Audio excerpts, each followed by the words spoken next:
Olá pessoal, sejam muito bem-vindos a mais um programa, mais um episódio do Plantão Zero. Hoje nós estamos aqui para falar de um assunto muito importante, tá? Então nesse programa, a intenção desse programa é ensinar, eu ensino enfermeiros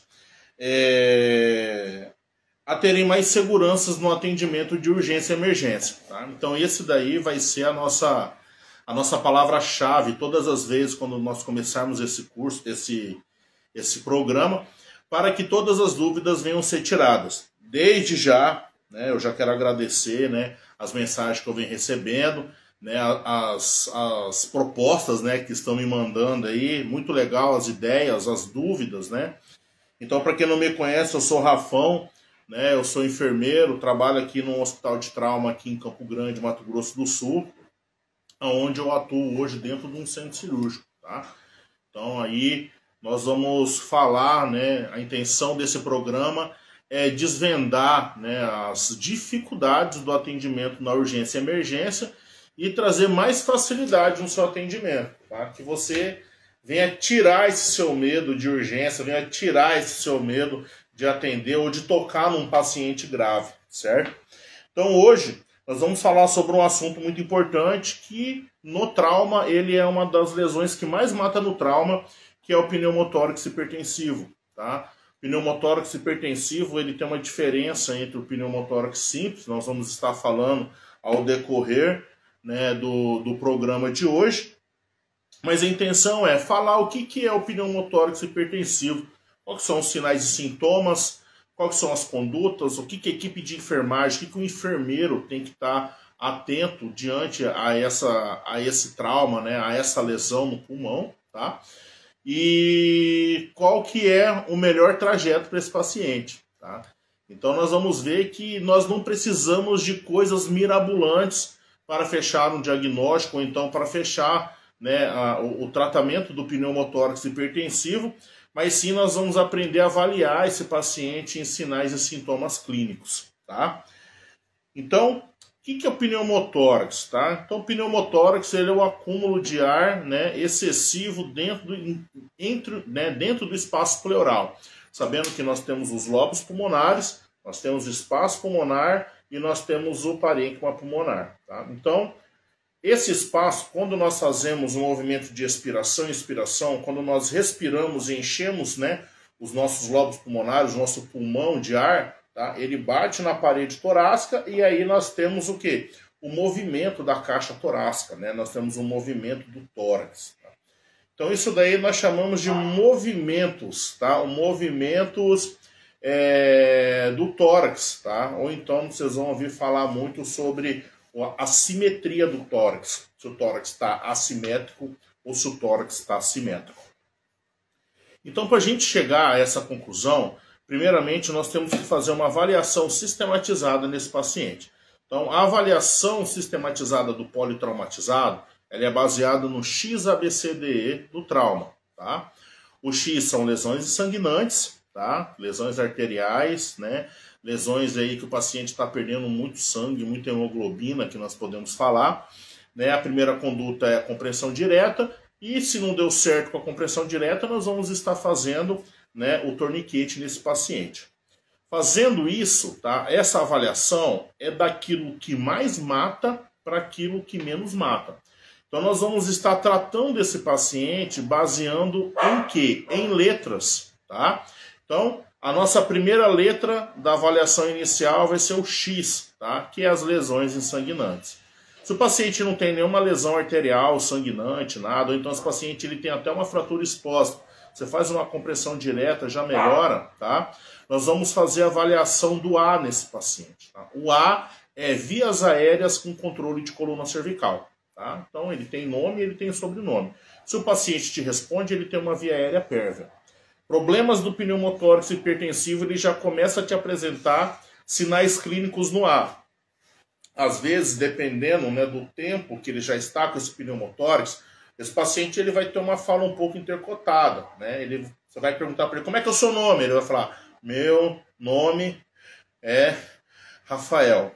Tá? Ele vai ter uma pausa, uma dificuldade nessa respiração, por causa do espaço pleural que está cheio de ar. Então isso daí já é uma das características, tá?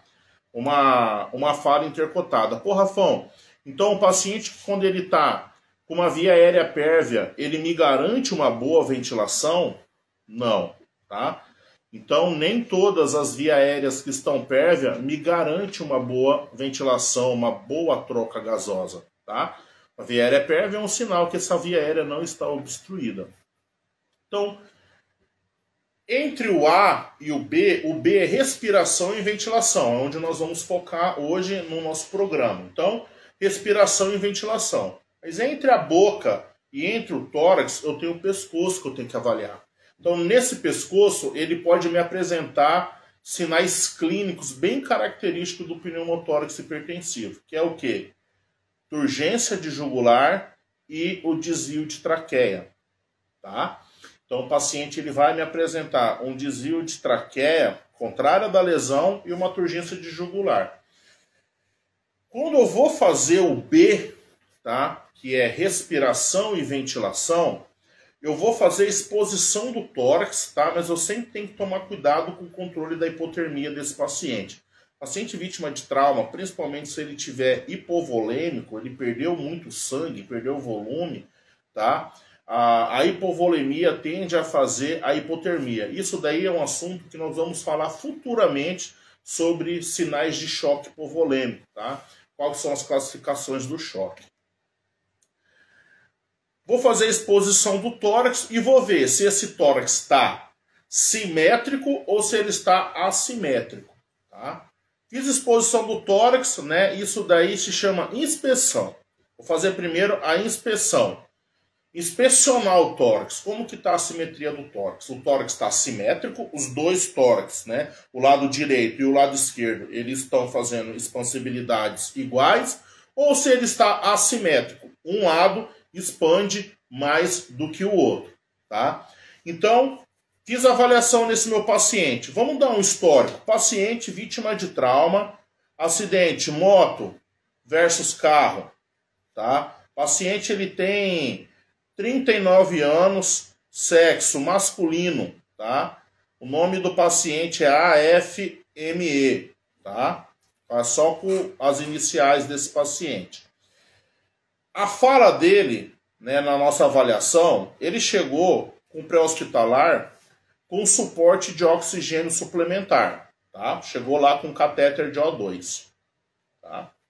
A 3 litros por minuto, certo? Quando eu fui avaliar, quando nós vamos fazer a avaliação inicial dentro do pronto-socorro, tá? O paciente veio do pré-hospitalar para dentro da sala de emergência, tá? Vou fazer a minha avaliação inicial. O A, conversei com ele, ele falou, ele conversou, mas a fala dele está intercotada, tá? Mas a via aérea dele não tem sinal de obstrução. Quando eu fui entre o B, o A e o B, quando eu fui para o tórax dele, que eu avaliei o pescoço, eu vi que ele tinha um desvio de traqueia e ele tinha uma turgência de jugular, tá? Fechei o colar cervical. Sempre lembrando, quando eu for fazer a avaliação do pescoço, eu peço para uma pessoa estabilizar, tá, a coluna cervical desse paciente, eu abro o colar e vou avaliar o pescoço desse paciente, tá? Eu só não avalio se tem turgência de jugular ou desvio de traqueia. Eu avalio se tem algum hematoma, se tem algum corte, algum ferimento aberto, tá? Uma abrasão, tá? Eu avalio tudo isso daí, tá? Fechei o colar cervical e fui pro B. Quando eu fui pro B, o tórax dele estava assimétrico. O direito expandia mais do que o esquerdo, tá? Então o tórax dele estava assim, ó. E a frequência respiratória dele estava de 21 respirações por minuto. Saturação dele estava 89% com catéter de O2. Fiz a inspeção, na inspeção o tórax está assimétrico. Fiz percussão. Percuti o tórax está timpânico, tá? Do lado direito e está claro pulmonar do lado esquerdo. A base está timpânica e a base do lado esquerdo está clara pulmonar. Sinais de timpanismo no tórax é o quê? É ar. Sinais de maciçez, né? É líquido. No trauma, vai ser sangue, tá? Então, se percutir, né, tá fazendo aquele tom, tom, tom, tá? Então, tá timpânico, tem ar ali dentro, tá? Fiz a inspeção, percussão, palpação. Palpei o tórax do lado direito, ele sentiu dor. E eu senti que estava crepitando. É outra coisa que nós falhamos na avaliação do pneumotórax, na avaliação do tórax. Palpei o tórax, crepitou, o paciente fez ai. Eu não vou ficar falando, é aqui que dói? É aqui? É aqui ou é aqui? É aqui. Palpei, doeu, esquece. Na minha avaliação, dor a palpação em hemitórax direito, tá? Fiz a inspeção, percussão, palpação, fui para a ausculta. Auscultei o MV ausente, a em ápice esquerda presente, base direita ausente e base esquerda presente.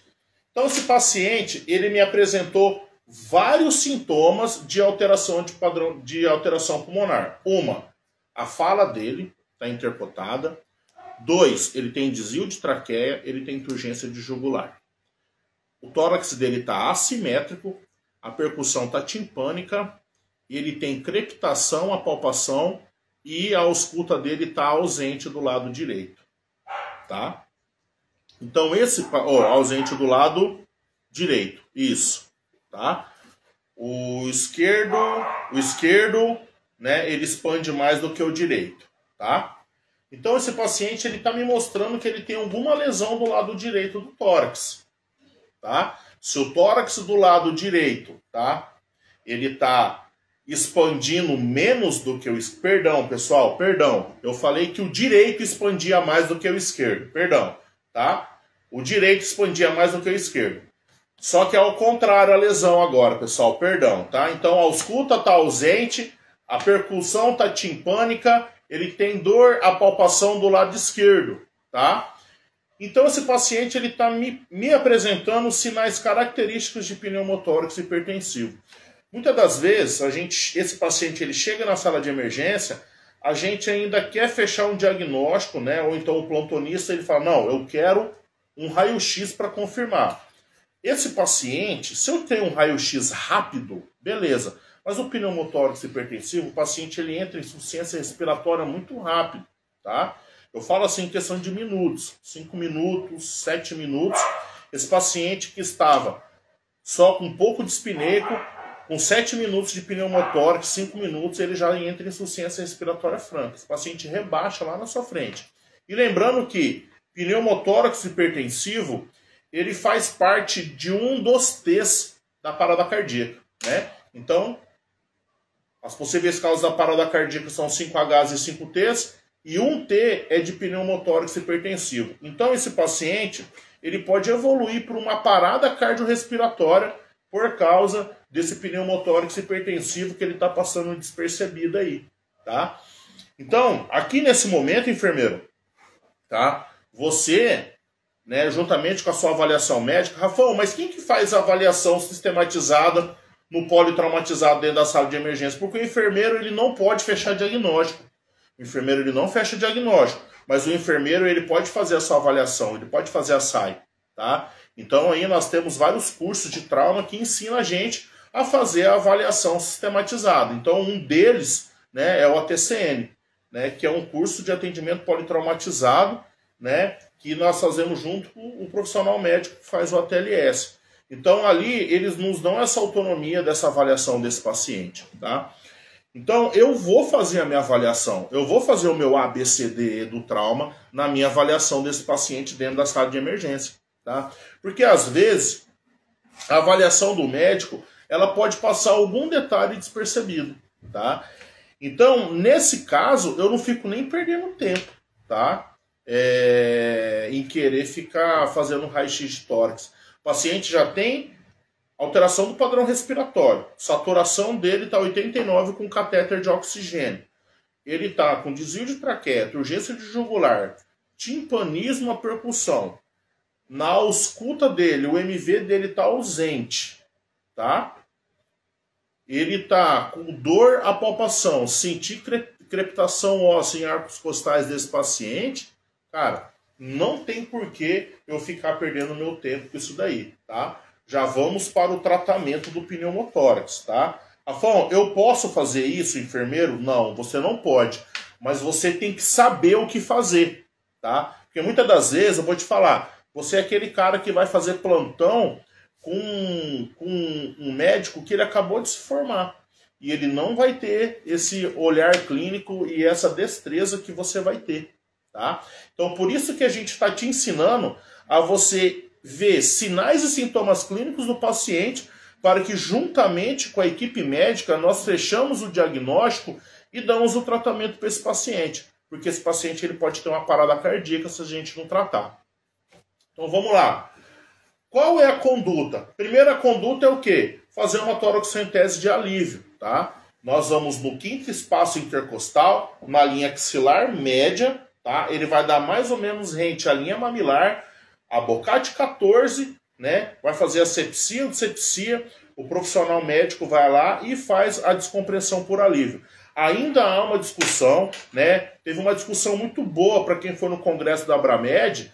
Nós estávamos falando a questão disso, a questão de lei, né, do profissional enfermeiro fazer a descompressão por alívio, tá? Então há uma discussão muito boa aí, aonde o enfermeiro, né, vai ter essa habilitação, um enfermeiro que seja treinado, um enfermeiro que seja capacitado e que saiba o que está fazendo, tá? Para fazer essa descompressão por alívio. Porque a descompressão por alívio, ela salva vidas, tá? Eu vou tirar esse paciente do pneumotórax hipertensivo e vou passar ele para o pneumotórax simples, tá?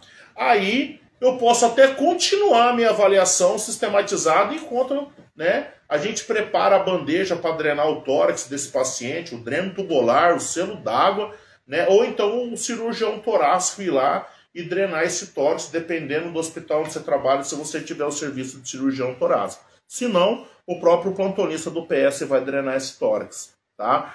Então, a diferença do pneumotórax hipertensivo para o simples é esse. O simples, ele não vai fazer o alargamento do mediastino e ele não faz o desvio da traqueia, tá? E aquela pressão intratorácica que fica no hipertensivo, porque o hipertensivo, ele não tem aonde sair, tá? Ele não tem para onde ir, então ele vai empurrando, tá? Ele vai empurrando, então quanto mais tempo passa, mais aumenta a pressão intratorácica desse paciente, tá? Até ele fazer parada cardíaca. Então, quando ele comprime, ele faz o alargamento do mediastino, tá? Ele comprime a cava, tanto inferior como a superior, aonde ele vai fazer o quê? A estase de jugular, que ele vai fazer a distensão da veia jugular e automaticamente ele vai empurrar a traqueia, fazendo o desvio de traqueia desse paciente, tá? Depois disso daí, né, feita a descompressão por alívio, vai tirar todo aquele ar que está dentro do espaço pleural, fazendo hipertensão, né? Você descomprime, ele vai fazer aquele barulho assim, ó. Né? Dá para você encher 30 bexigas de festa de aniversário, de tanto ar que tinha, né? Então eu já tive assim várias experiências com pneumotórax hipertensivo e na maioria das vezes a pessoa acha que o paciente ele chega lá com insuficiência respiratória, com dificuldade, né, respiratória, usando musculatura acessória, o cara vai lá e entuba o paciente que está com pneumotórax hipertensivo. Então, entubar o paciente com pneumotórax hipertensivo, eu vou aumentar esse pneumotórax, tá? Então, às vezes a gente fala, eu tenho que, né, tirar esse paciente da insuficiência respiratória. E não.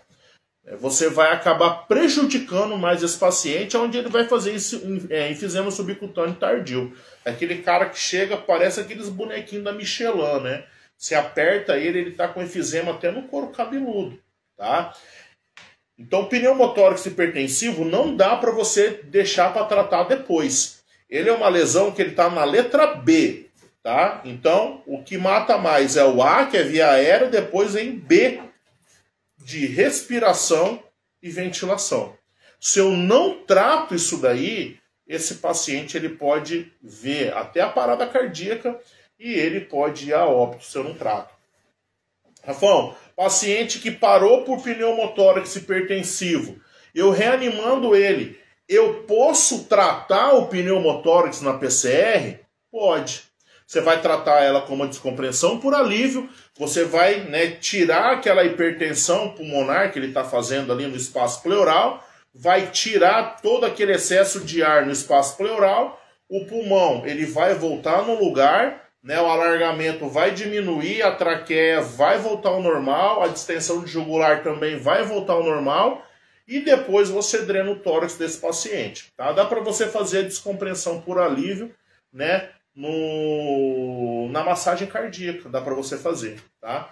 Então, até no Guideline, até 2020, né, que veio a atualização, né, do Colégio Americano de Cirurgião, eles falavam que nós fazíamos, né, a descompressão por alívio na linha hemiclavicular, no segundo espaço intercostal, na linha hemiclavicular. Só que agora nós estamos fazendo no quinto espaço intercostal, na linha axilar média. Às vezes você vai até escutar pessoas ainda falando que você pode fazer até no segundo espaço. Mas como nós seguimos, né, um protocolo de atendimento, nós falamos que tem que ser no quinto espaço intercostal. Tá? Então, uma vez chegou um paciente para a gente, dentro do pronto-socorro, há muitos anos atrás. O paciente ele era um pedreiro e caiu um muro em cima dele. Tá? Quando caiu o muro em cima dele, ele fez uma fratura de radiúna, tranquilo. Chegou para a gente lá, né, com o corpo de bombeiro. Só que assim, o paciente não tinha nenhuma alteração de padrão respiratório. Tá? Ele estava tranquilo. Ele, uns 40 minutos mais ou menos ali, né, já tinha sido atendido, feita a ficha. Ele estava esperando a avaliação do especialista, vieram correndo com o paciente lá da sala de gesso, porque esse paciente entrou em insuficiência respiratória e, né, o histórico era que caiu um muro em cima dele. Tá? Então caiu um muro em cima do paciente. Eu já imagino como que foi essa cinemática. É uma cinemática muito importante. Então pegamos esse paciente, colocamos ele dentro da sala de emergência, monitorizamos ele e o médico plantonista começou a avaliar esse paciente. E eu me lembro ainda que nesse dia o Dr. Rodrigo Quadros, que estava de plantão, o Rodrigo Quadros, quando ele fez a ausculta, né, ele ainda não estava apresentando ainda um desvio de traqueia tão importante, mas ele já tinha uma distensão da veia jugular, a ausculta dele já estava, né, totalmente ausente do lado da lesão, e quando ele começou a percutir, estava timpânico, e ele palpou antes, quando ele palpou, ele sentiu aí pelo menos uns 3 arcos costais fraturados. Ele só perguntou, o muro caiu em cima de você ou caiu em cima do seu braço? O muro caiu em cima de mim e eu fiz assim, né? E ele com muita dificuldade respiratória. A perfusão dele já estava lentificada, a perfusão dele estava maior que 2 segundos. E aí ele falou, cara, tá com pneumotórax hipertensivo. O Rodrigo Quadros foi lá, fez a descompressão por alívio. Na época nós fazíamos aqui no segundo espaço intercostal, né, na linha hemiclavicular. E aí foi a primeira vez assim que eu vi assim, presencialmente, desde o começo até o final, um tratamento, né, de um pneumotórax hipertensivo. E eu lembro que ele colocou uma seringa de 20, né, ele entrou com a seringa de 20, ele tirou o êmbolo, né, da seringa, e ele colocou um pouquinho de soro na seringa e ela ficava borbulhando, né? E aí nós chamamos o cirurgião torácico na época, mas os residentes da cirurgia geral foram lá e drenaram esse tórax desse paciente, tá? Então o tratamento definitivo do pneumotórax hipertensivo não é a descompressão por alívio, é a drenagem de tórax. Rafão, todo paciente que faz pneumotórax, que faz a toracocentese por alívio, tem que drenar o tórax? Tem que drenar o tórax, tá? Porque senão ele vai fazer pneumotórax hipertensivo de novo. Aí nós temos os cuidados com esse paciente, tá? Principalmente na hora do transporte. Paciente que ele chega na sala de emergência com trauma torácico, tratamos o pneumotórax, agora vamos levar ele na tomografia para a gente fazer exame de imagem nele. Chega lá, a gente vai colocar o paciente, a gente fecha o dreno, coloca em cima dele e vai fazer o transporte. Aí vai para a tomografia, aí vai para o raio-x, aí depois de 25 minutos ele volta de novo para a sala de emergência, né, com insuficiência respiratória de novo. Por quê? Porque nós fechamos o dreno e ele fez pneumotórax hipertensivo de novo, fez hipertensão de novo, tá? Então, assim, tomem cuidado com a questão do dreno na hora de for fazer o transporte com esse paciente. Os POPs, eles falam que todos os drenos têm que manter fechado, tá? Na hora do transporte desse paciente. Mas a Sociedade Brasileira de Cirurgia Torácica, ela fala que pelas lesões pulmonares, eu faço o transporte com esse paciente com o dreno abaixo do selo d'água, tá?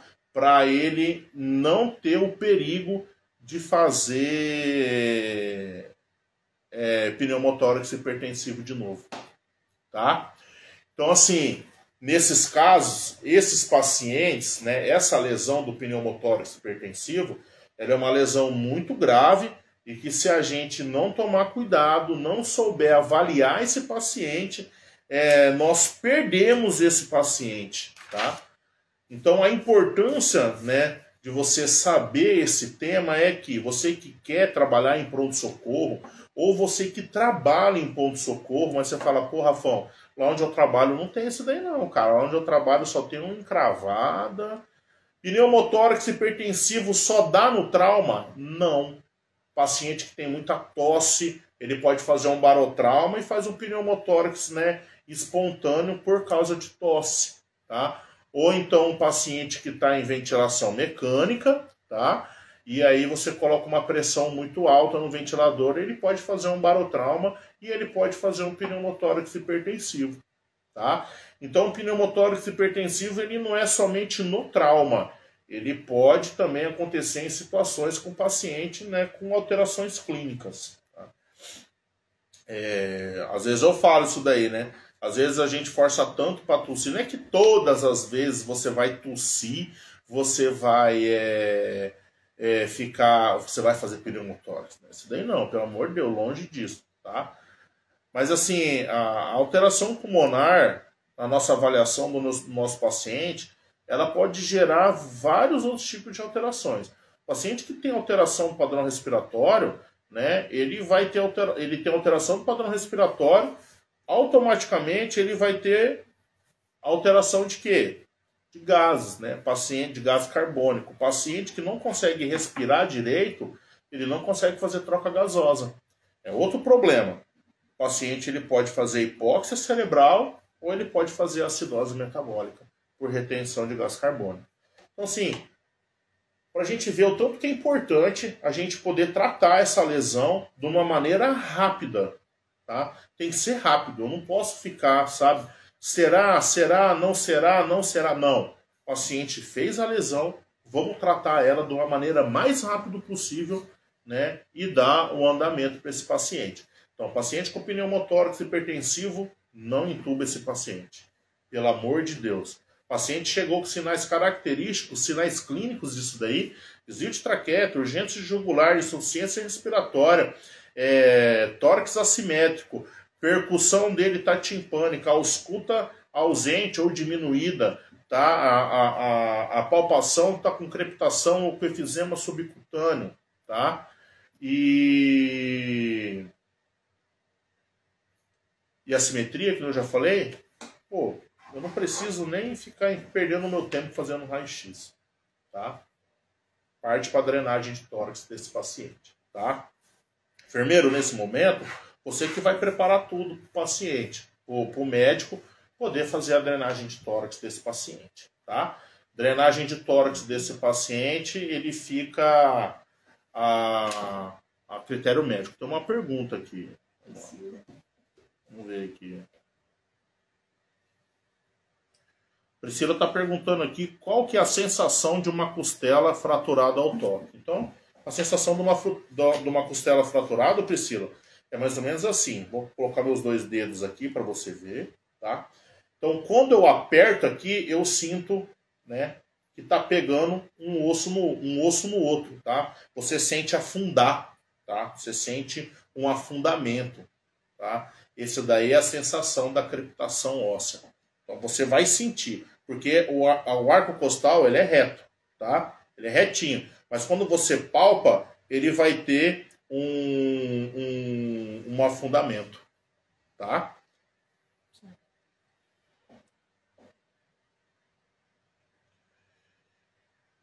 Então a gente sempre tem que estar atento. Pô, tô aqui agora aqui com meus amigos do Esculapiano, né?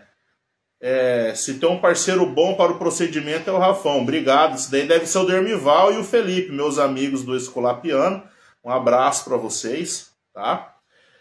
Então assim, como nós já passamos aqui, tá, o nosso tempo, tá?